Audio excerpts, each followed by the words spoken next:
Hello and welcome to the Publicly Challenged Podcast. I'm your host, Luke Oswald, and I hope you join me on my quest for knowledge to become a better public land hunter, angler, and forager. Stick with this and who knows, maybe we will learn something together.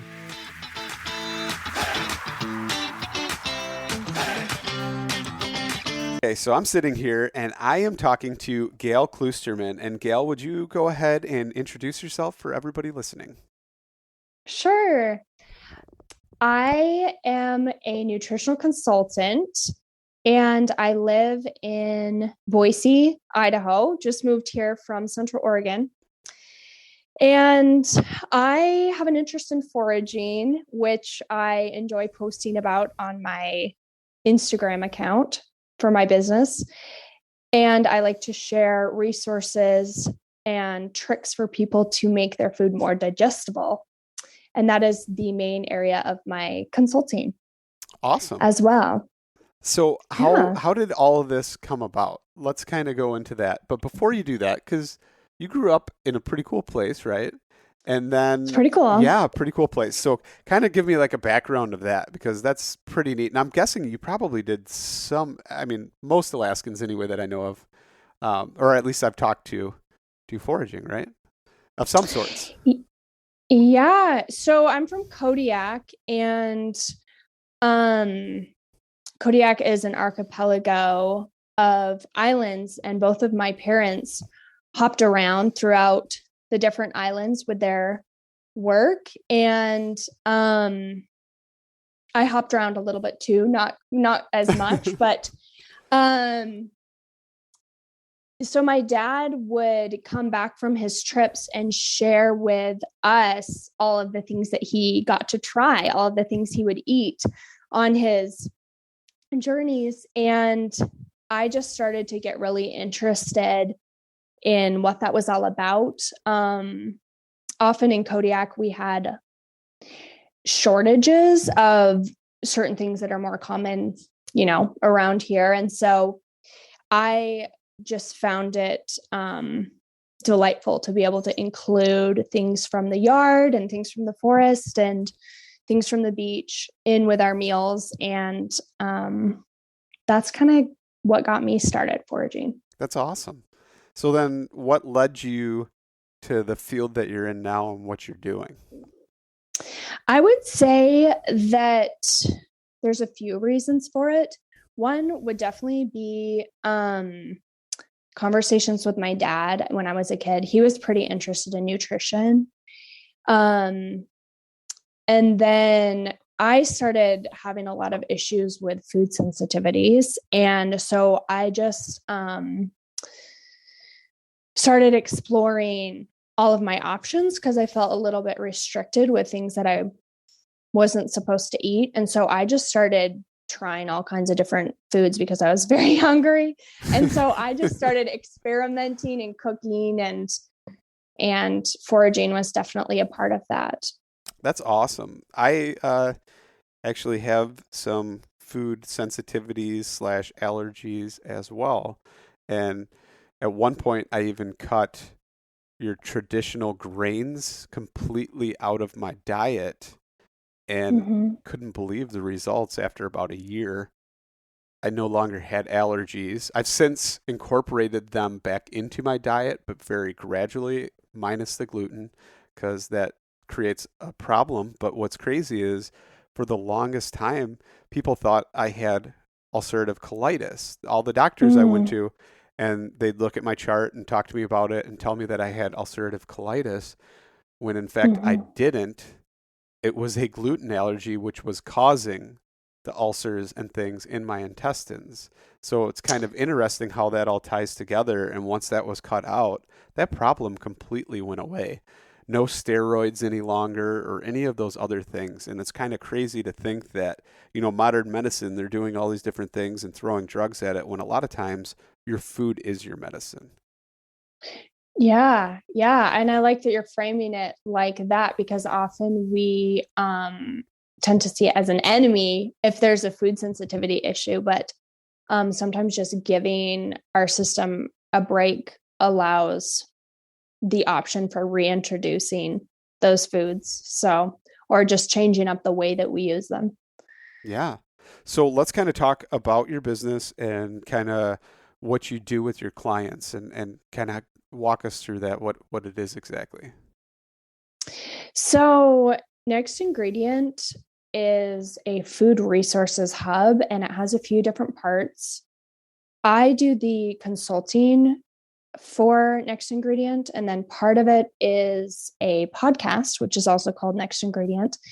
And I also sell some tea blends that I have created. And so back to the consulting piece, I just work one-on-one with people, and we identify what their goal is together. And then I just try to help them remove anything that's keeping them from reaching their goal. So my focus nutritionally is really on optimizing bodily function, and rather than adhering to like a very strict diet, I try to guide people to work with the physiology that they're experiencing and then just match foods and food preparation techniques to work with what they're dealing with. So I try to increase the variety of foods that they're able to eat eventually as one of my long-term goals, even if at times in the short term things have to be removed so that healing can happen. One of my goals is being able to make them more resilient long term. Yeah, I think that's crazy though. Like when we talk about variety and we talk about like the monoculture of farming and the different agriculture practices out there. And so most of those foods are depleted, right? Because the resources aren't there. They're actually putting nutrients into the soil via spraying whatever on them and putting that into the food and then going into people's bodies. But yet the variety is still lacking, and it's lacking in nutrients that's there, which is so cool about foraging, right? Because you have this rich soil, most of it's, disturbed properly or not disturbed at all. And just this great environment with a bunch of nutrients going into the soil, and that food is so rich in those things that we are lacking as humans, and what we're needing, especially when, there's probably over 400 or 300 different varieties out there that we could be eating, and we're only eating probably like 20 or less of different types of foods. It's quite stunning to start learning about all of the different types of foods that are available. When I first was dealing with food sensitivities, I would get a lot of feedback. Well, I would think like, oh, wow, I can't eat anything. And then I would often hear like, wow, Gail, you really can't eat anything, can you? Like you're cutting out a few foods. And then I started realizing like, it's really just like 3 or 4 foods. It's just that those things are everywhere and in everything. And so it looks like I can't eat anything, but it's just like, that's just not the case. Like, and so that's really what motivated me to just start looking at my options. And there's tons of options. That's the same with me though. Like people, especially people at work that just have no idea what gluten even is, and realize that it's, wheat or barley or rye and like just those things. So wheat flour is in pretty much everything, right? Right. And guys at work will be like, it'll be popcorn or something they're making, and I'll just take one piece of it or something like that. And they're like, "Oh, you can't eat that. What are you doing? Can you eat that?" I know. And they have no clue. And I'll try and explain it to them, but sometimes it's there's not even a point to explaining it to some people. But it's funny that you say that because I can truly, truly relate to that. And then people, when we go out to eat, is there anything you can even eat here after we're there for a while or something? And I'm staring at the menu, trying to figure something out. And then they're just like, is there even anything you can eat here? Should we go somewhere else? Is that okay? What do you want to do? And I'm like, I'll make it work wherever we are. I'm not going to. It's really so nice. Yeah. Yeah. It's like, lots of support. Yeah. But the, something that is really appealing to me is trying to learn like why the food is bothering someone, often we think that there's something inherently inflammatory about the food, when in many cases there's something about our own digestion that is just getting in the way of us being able to use that food. And so like you said, some of the ways that our food is processed or grown, the way that it's handled makes it kind of complicates it, when really, like, if foraging, you would just get simple food that hasn't been messed with. And so food isn't really the enemy. It's just more like the way that we complicate it, and then the way that we've kind of complicated our own digestive function. Yeah, the glyphosate that's on it, or the the atrazine, or Mm-hmm. whatever else, pesticides, herbicides, all the different things they spray on them or modify Mm-hmm. them to do that, I think is huge. And I think as we go forward, and more and more people that I'm seeing, talking to, noticing, they're all starting to get food sensitivities. And I honestly think Mm-hmm. it's our bodies are in a constant state of inflammation anyway. And Mm-hmm. I would be willing to bet to even say that probably 50% of the United States population is in a constant state of inflammation at some level. Maybe not a high Mm. level, but at some level. Is that kind of like what you see with pretty much every client, is like a state of inflammation? It could definitely be interpreted like that. There is some inflammation that is seen as appropriate depending on the scenario, but I guess it's just a matter of, if that inflammation reaches an inappropriate level, that's when it becomes noticeable. Um, and so, but yes, there's many inflammatory issues going on under the surface that eventually manifest in noticeably uncomfortable Can, symptoms. can you kind of talk about that? Let's elaborate a little bit on that. Sure, sure. Like what aspect of it? So like what are the factors, and then like symptoms that would be associated with that? So, like, I mean, we could take, trying to think of what would maybe be a good example. Maybe I'll just like keep it general as to like what the food is, but like just talk about this part of the digestive system. So, if our intestinal lining gets irritated, say there's like food isn't moving through at the right rate, or there's something in there that is kind of corrosive, um, the intestinal lining, it has like a pretty quick cell turnover, and so it wouldn't really be noticeable because our bodies can usually heal from minor irritations.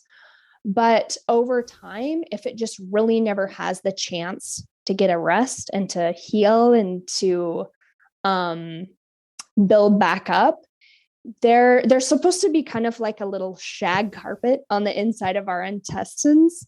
And over time, it can just get worn down. And I've heard it described as more like a tile floor that's like missing grout. And so that would be like an example of chronic irritation that is just like eroding layers. And it can kind of go unnoticed for a while, but then it will, at some point, it'll reach kind of like a boiling point and manifest in like immune hyperreactivity or skin inflammation, those kinds of things. Whereas if it had, like, all of those cell types are very resilient, but if they just never get a rest because we're just like mistreating it at some point it's just going to not be able to catch up and rebuild. So that's when we would actually notice symptoms. But it's been going on under the surface for a while. It's called the prodromal period of disease. So it's just kind of like the part of the iceberg that's not known or like not apparent, but it's definitely there until it reaches just like a clinical manifestation. Okay. So at that point, Yeah. what do we do? Like you address that. How does that kind of come about at that point? Right. Because it's not really um, until things get out of hand that people usually Right. seek some sort of intervention. So I usually try to kind of determine like how long it's been going on and like ask questions about what their typical like daily meals might look like, and just to get a sense of what they're putting in their digestive system. And then and like also you mentioned earlier when we were talking about TBIs, um traumatic brain injuries often have a connection with gut inflammation. It's just like kind of a reaction because of the communication between our gut and our brain. And so I try to get a sense of head injuries or like really stressful events, to just get a picture of what their digestive function might be looking like.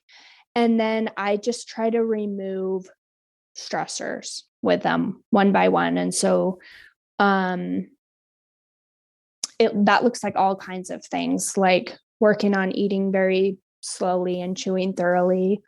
Sometimes it has to do with preparation techniques. And so a lot of times people get to the point where they can't handle a lot of raw produce.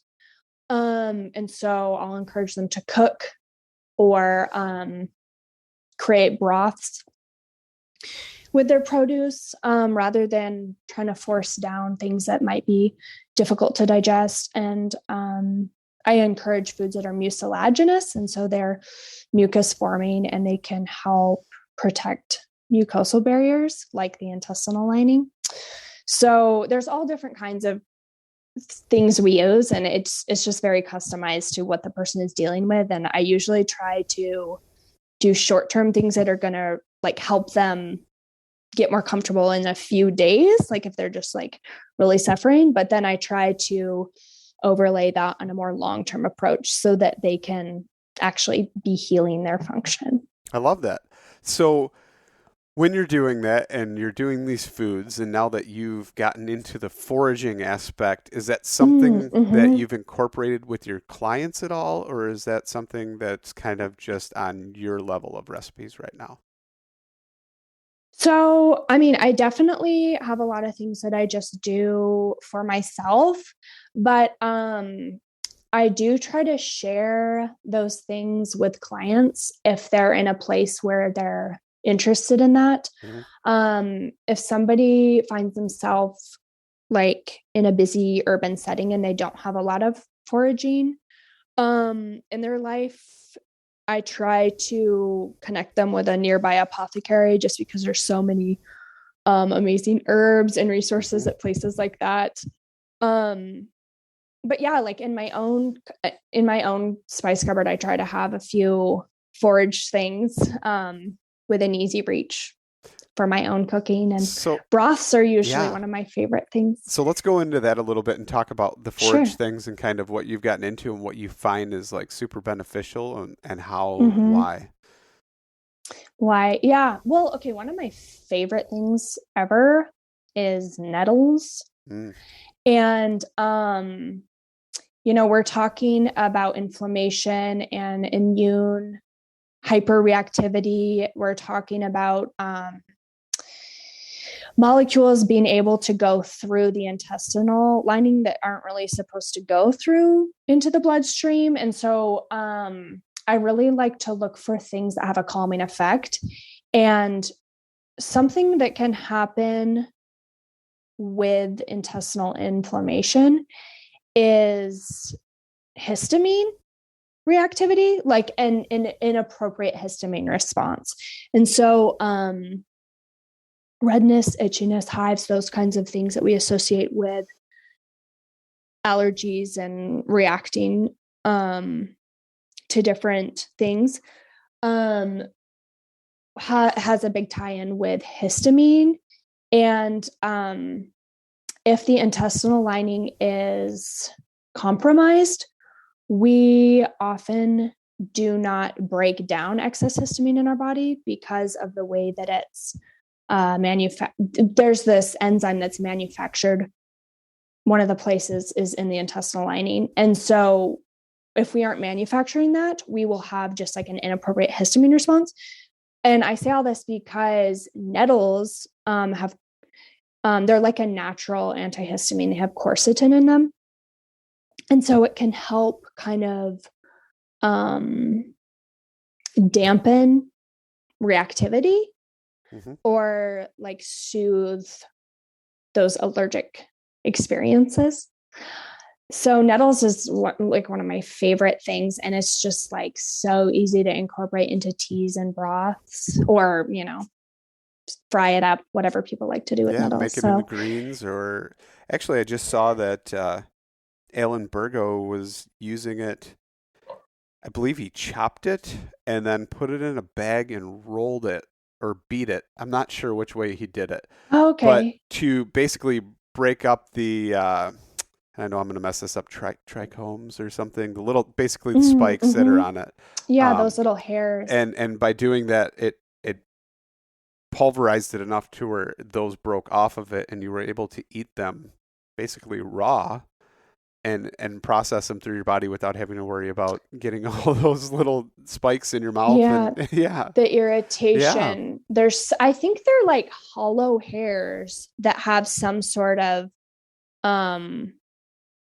like fluid in them that we're actually reacting to, like what's inside the hollow hairs. Yeah. So, but anyway, I've seen like pesto that would be raw, but it's like you said, it's just like pureed. Yep. So that's actually chopped. Yeah, it's chopped and like put on a salad, and it's palatable at that point to where you can eat it and your body doesn't have any reaction like that. So it's pretty cool to see that. I've never seen anybody that had raw nettles other than, putting them in a pesto. So that's pretty cool. Yeah, that is very cool. I'll have to try that. So what other kind of things are you incorporating, or like when you mentioned mucinilagus? Yeah. To my mind comes like knotweed, to where it produces like that slime on it. Is that something you've kind of incorporated, or no? I have not had the privilege yet of using knotweed, but it's definitely on my bucket list. Let's see. I mean, I use a blend of different foraged and cultivated things. And so as I think of mucilaginous things, a few cultivated items are coming up, like okra, licorice root, slippery elm bark, marshmallow root. Yeah, those are some of the ones that come to mind. And so they just will form a little slime that's like, it's kind of like aloe vera, but for your intestines. That's awesome. So how are you utilizing those then? Is it in broths mostly, or what are you doing? Because I know you kind of spoke a little bit, we were talking, and you talked about the magic of broths and how wonderful they are. Yes, I'm really into broth. For the mucilaginous items, I would probably be doing those as an infusion, like a marshmallow root infusion, overnight in a jar of water. That's probably like one of my favorite go-tos. But as far as broths, I don't do as much of the mucilaginous items in those, but it's like a way to extract benefit from plants without having to deal with the fiber, which can often be kind of a burden if somebody's dealing with an acute health issue. And so it's like a way of gathering chlorophyll, minerals from the plants without having your digestive system like the complications of fiber. if your digestive system is taxed. So my broths, I do a variety of mushrooms. I really like scour rush, horsetail. I always make it salty. I like a little bit of apple cider vinegar or lemon juice in there. I do all kinds of different stuff. I keep a bag of scraps in my freezer that's like washed scraps that I just throw in a bag in my freezer. And then when it gets full, I just make broth with it. So is it And always, then I end up, I'm sorry, go ahead. no, go ahead. I was just going to You say, had a is it question. always vegetables or, and like forage items that are vegetables and different plants, or is there like I bone definitely try broth to or? include, I definitely try to make it a bone broth. But yeah, like one of the bags is like a veggie scrap bag, and then I'll throw in like a bag of bones with Yeah. it. But yeah, at that point, then I add seasonings and dried things like scour rush and stuff that are in my spice cupboard, and then it all gets strained out, and then it's just that yummy broth.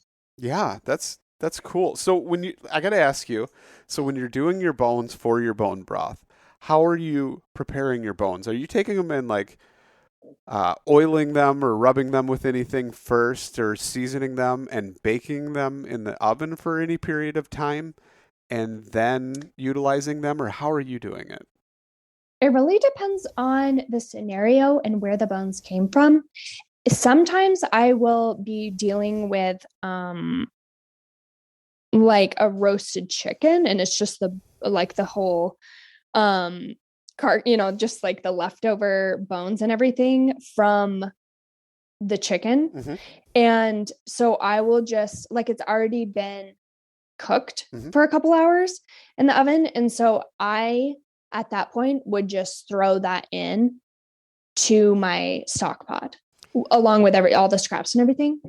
But if I'm starting with just fresh bones, like from a butcher, I like to roast them first. And then once they're roasted, I'll throw them in the stock pot and go from there. Although I have skipped the roasting and then I've cooked it longer, but I think it tastes better when they're roasted. I think it tastes better when they're roasted, and I also think you get less of that like gross looking like film Yeah, that it's you get. less gross looking. And Mm-hmm. what do you do to like if you do it the other way? What do you do to eliminate that film? Or say you're canning. Do you ever can your broth? I have not done traditional canning for my broth because I just use it up Okay, because I've pressure too canned it, quick. but I never get a clear like broth. And I've tried taking egg white and doing it in there to like emulsify it and have it collect, and then Mm. scoop out the egg white. That does Mm-hmm. okay, but I find like ultra filtration before I do it. But then sometimes I feel like I'm taking Mm-hmm. some of the beneficial things out of it while I'm filtering it, because you see some of those good oils and fats that get collected in that filter, and I'm like, oh, I kind of want those in Mm-hmm. there. Yeah, I like to leave fat in my broth. I never remove that.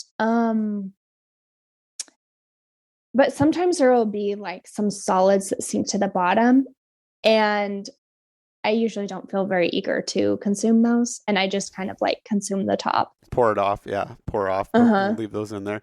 That's what I do too. Although Mm-hmm. I feel like I guess the ultimate measure of a chef, right, is the fact that like they can get a perfect broth while I still have that slight Yeah. sediment in the bottom of the jar, but it I doesn't have bother me. not reached that like, yeah, I have not reached that level. I'm gonna I work admire on it though. that. Yeah. Yeah, Um, I have found that my technique is fairly casual. Like I'm not really a perfectionist just because I feel like I get more accomplished like in my own meal approach. Like I feel like I will actually do the project or like, do more if I don't try to make it perfect and I just like try to get it done. So that's kind of my own approach, but like there are those people who have the broth all dialed in and I admire it. yeah. So I got to ask you, when you like throw a chicken carcass or bones that are already cooked in, do you ever break them first? to try and get more of that Yeah. marrow out, or what do you do? Yeah, I like to break them up. I also like to add in a little something aesthetic like the apple cider vinegar and just help break that down a little more. The roasting really helps break it down as well. But yeah, breaking them up a little bit for sure. Do you do that? I Do you like do. to do that? Not all the time, but sometimes, yeah, I do that. And I feel like I get more of that marrow in there, and it actually Mm, makes the flavor a richer flavor. And I feel like I'm getting so so much good. more from it when I do that. Very good. Yeah, I really like bone marrow for that. Mm-hmm. And so when you're doing this, and obviously you're doing it for yourselves, but do you do it for your Mm-hmm. clients as well as like the healing power broth? You're kind of talking about that as far as if they have issues, is that kind of a common practice to get them relief and get them going? Yeah. Yeah, I mean before like at the beginning when I was consulting, I used to do food prep along with it. And since moving to Boise, I haven't included that, but I still would like to someday figure out how to incorporate that into it because I really miss actually preparing food for clients. Um, and so broth was a thing that I used to love to do because it's like just an amazing vehicle that you can customize for the needs of the client. And often when somebody's in an acute stage of illness, like the last thing they're going to do is a lengthy kitchen project. Like they really do need someone bringing them a tray of food. And I hope to find a way to incorporate that in for clients here in Boise. But yeah, I'm not doing that currently. I just do it for myself and my family. That's okay though. Mm-hmm. So when when you are doing that or like tailoring it, the nutrition towards your clients and things like that, are you looking at like certain foods and hormone levels and different things and needs and trying to tailor that to them? And can you kind of give some examples of like foods that would work with certain things or how that Sure. would go? Okay, sure. Let me think of an example. Um, Something that I work with quite a bit is helping women to regulate their menstrual cycles. And there are a lot of ways that you can use food for that. Um, and so, say somebody's estrogen it is just like off the charts and their progesterone is low. There you can use food to bring estrogen down in an appropriate ratio with progesterone. And so one of the examples of that would be using carrot fiber, raw Hmm. carrot fiber, and it will actually bind with estrogen and help clean it out. And so because you want to be able to use the hormone, but you want to be able to get rid of it, and your body will produce new estrogen. You don't want estrogen just recirculating. And so one example that carrot would be an excellent example of that. Another example would be certain kinds of mushroom fibers. One I know for sure is white button mushrooms. If they're well cooked, they will do the same thing in actually moving estrogen out. Bamboo shoots will as well. I'm sure there are a lot of other foods that do it, but those are kind of my three go-to. Nice. That's awesome. So like I know because I know somebody who also does some things like that. And so like there's foods for like your follicular cycle, phase and all Mm-hmm. these different phases of your body. Mm-hmm. Certain foods react better towards those things to try and give you what your Mm-hmm. body demands and needs during those different Mm-hmm. cycles. Is there things like that for males as well? Or I mean, obviously they don't have the same cycles like that, but they still have Mm-hmm. different phases of life and stuff like that. Is there things that you work with as far as foods for male clients as well? I have not had any male clients who have requested help with their hormones, but certainly it would be worth looking into foods and, lifestyle hacks that support testosterone. And also, we usually think of estrogen as being an issue that women deal with, but in our world today, men also are dealing with estrogen issues. And so some of the same tricks that I would use for women to manage estrogen, I would also recommend for male hormone health. Right. Yeah, Especially. because we're all able to be exposed to estrogen, well, in the form of xenoestrogens, especially. So chemical forms of estrogen that our cells think is estrogen and it behaves like estrogen. Which So is that's an issue everywhere, for right? anyone. Like, Yeah. Yeah. so when you talk to clients and stuff, do you try and figure out like types of soaps and things like that they're using if they're getting into that or doing that as far as estrogen? Because there's so many of those things that are like hormone blockers or replicators that are out there.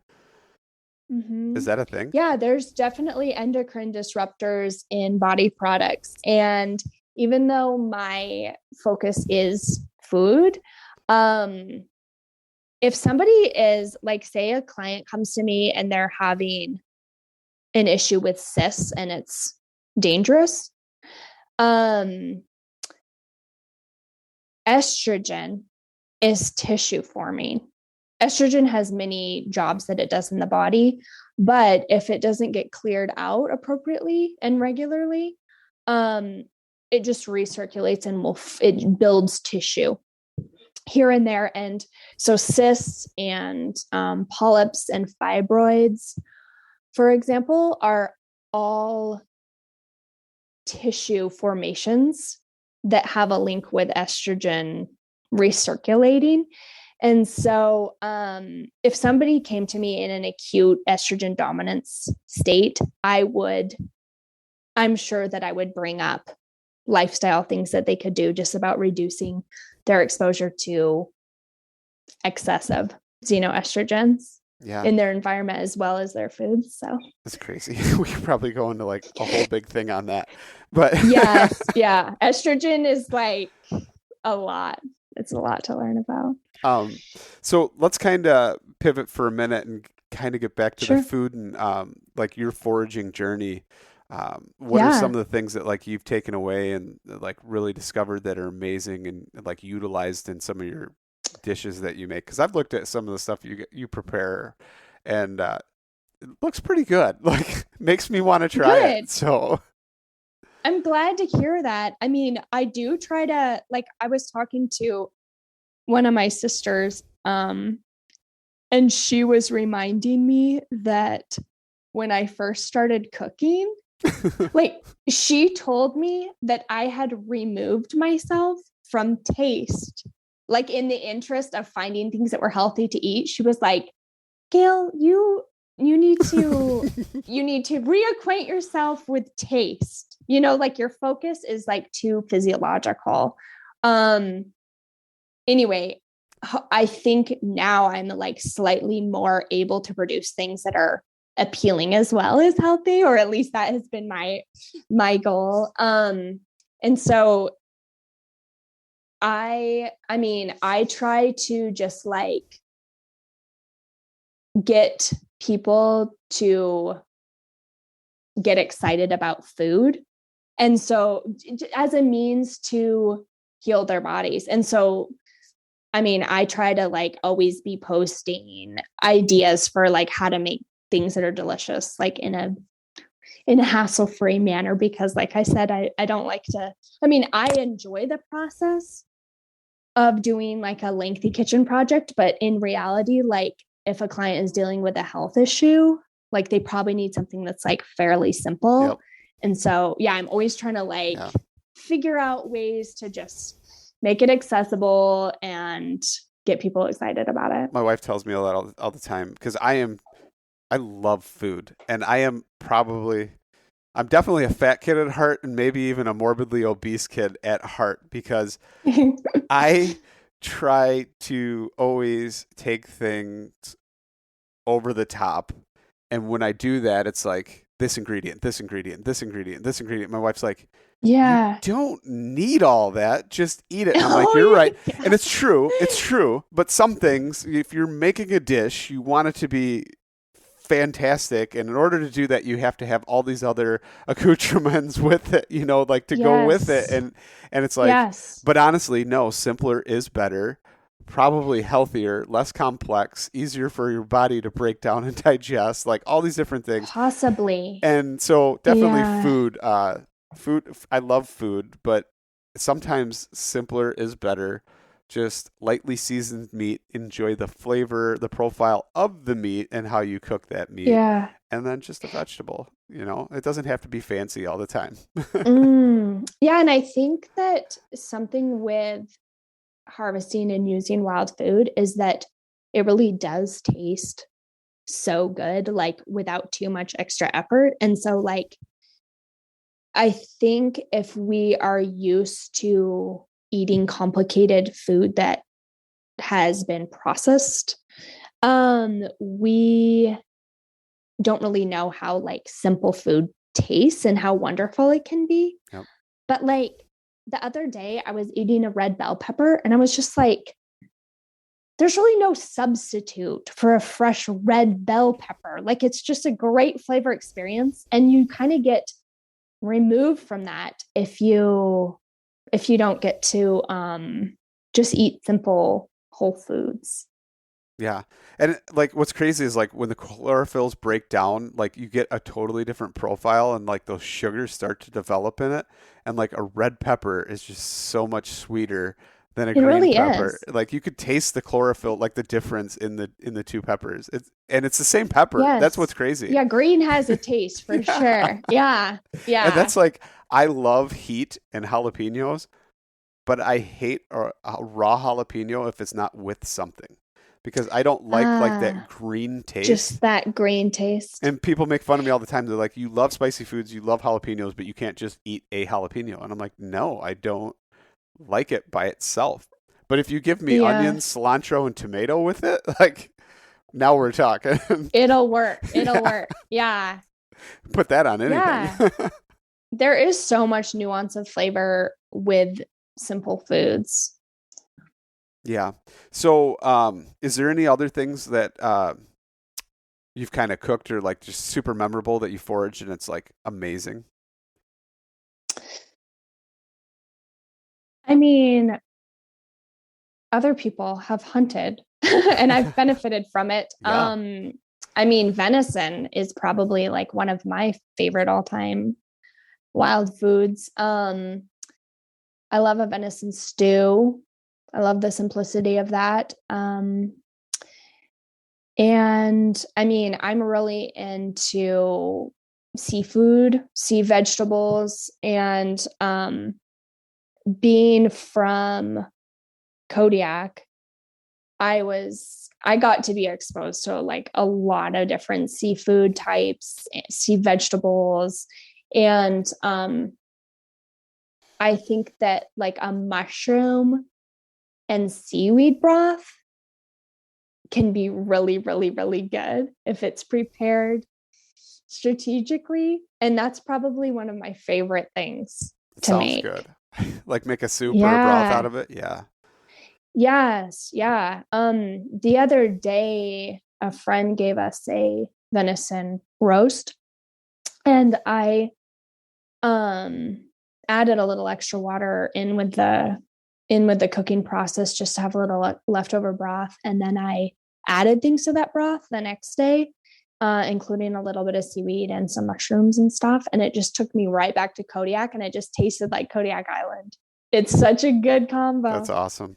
So it just brings to mind like my kids devour venison in my house. And Mm, like you could have $100 tomahawk steak, ribeye steak, mm-hmm, and mm-hmm. give the kids a choice between that and a backstrap, and they would take that backstrap from that deer Backstrap is the all top the time. They would notch. take that. Oh Yeah. yeah. I actually like the inner loins more. The inner Oh, loins okay. are amazing. And those never, ever, ever, ever hit the freezer in my house. Normally it's like the night of that deer being harvested, Mm-hmm. those get cooked pretty much the same night, and they either go on the Traeger with a little bit of olive oil and just some light sea salt, and let them go for a little bit on there, or right into the pan with a little bit of butter and a little bit of rosemary in the pan, and that's it. Rosemary Yeah, goes so well with that. yeah. What are your kids' thoughts on consuming organ meats? Have they They don't do discovered the that too joys? much. No, no. In Yeah. fact, I don't do too much, especially it's kind of okay. I shouldn't say I don't consume organ meats because I do. Mm-hmm. Unfortunately, on my wild game, I don't consume them. And it's one of the things that I think if there's CWD that's kind of prevalent in my area.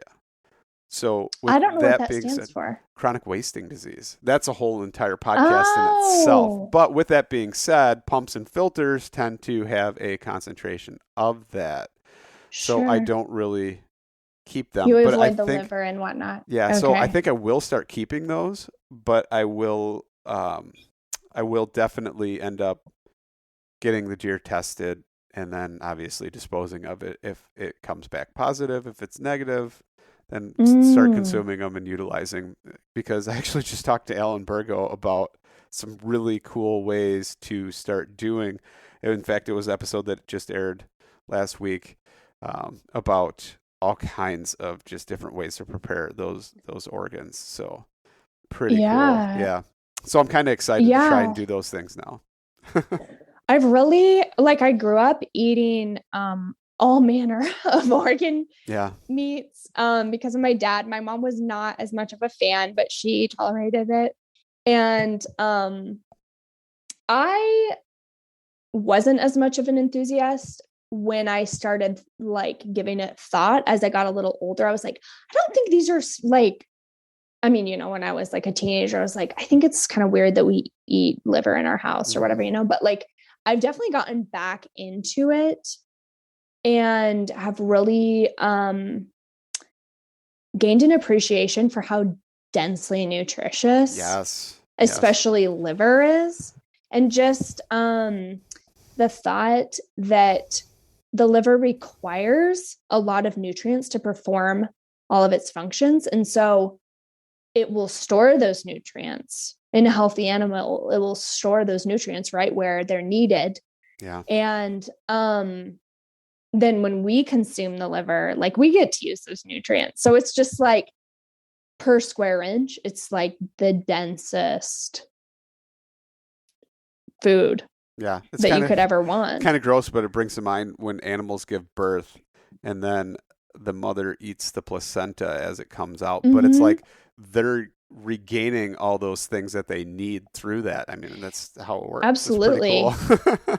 Very, Yeah, yeah. Yeah. All that replacement that is needed for the next stage for sure. absolutely. One of the things I was going to ask you about is your cookbook that you have. Oh, yeah. Well, I just have a little ebook that I offer on my website, and it actually just pops up if you go on my website. But I also have it on its own page on my site in case it gets exited, which I usually do when I go on a website and something pops up. Right? I immediately Click. exit it without reading. I Yeah. can't be bothered. So I do have it on a page as well. And it's just a few recipes. The ebook is called Easy to Eat. And the purpose behind it is just to share the idea that if you have any sort of pain or discomfort or stress associated with consuming a meal, these might be things that are more easily accessible. And so my focus is really to just remove whatever the layers are between you and the food that you need. And so this is one offering that I can share, and it's easy to find on my site.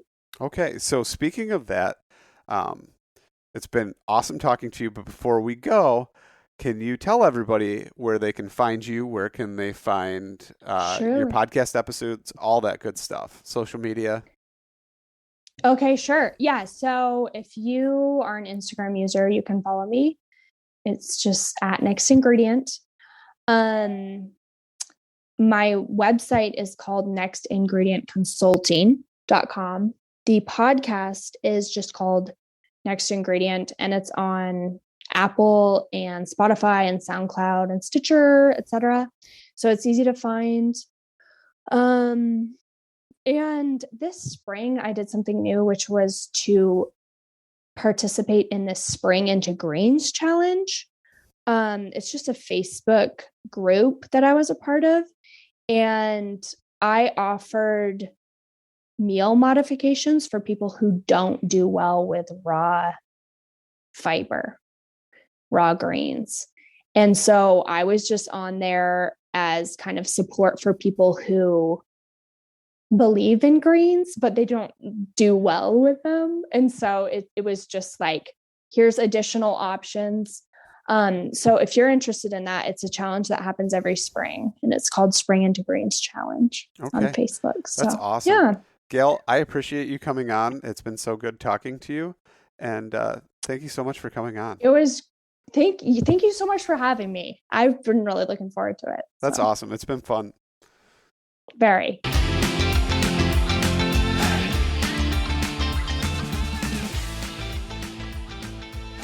And once again, thank you so much for listening to the Publicly Challenged podcast. I hope you enjoyed the show, and if you did, please subscribe on whatever platform it is you're listening to. Also, if you could leave a review, that would help us out. And you can check us out on Instagram or at publiclychallenged.com. And once again, thank you so much for listening to the show.